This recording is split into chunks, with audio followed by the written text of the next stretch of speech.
একজন IAS madam চাকরি পাওয়ার প্রথম দিন একটি 5 স্টার হোটেলে গেল।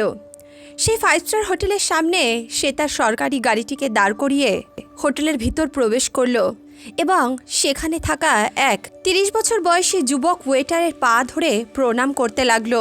এদিকে এই দৃশ্য দেখে হোটেলের সবাই অবাক হয়ে গেল। হোটেলটি একটি 5 স্টার হোটেল ছিল।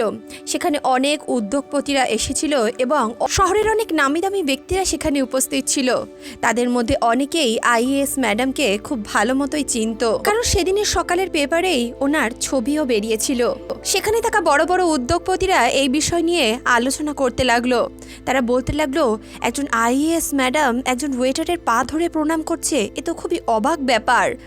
তারা কেউ এটা বুঝতে পারছিল না যে কেন ওই ম্যাডাম ওই ওয়েটারের পা ধরে প্রণাম করছিলেন এবং ওয়েটারটি বা কেন ম্যাডামকে জড়িয়ে ধরে তার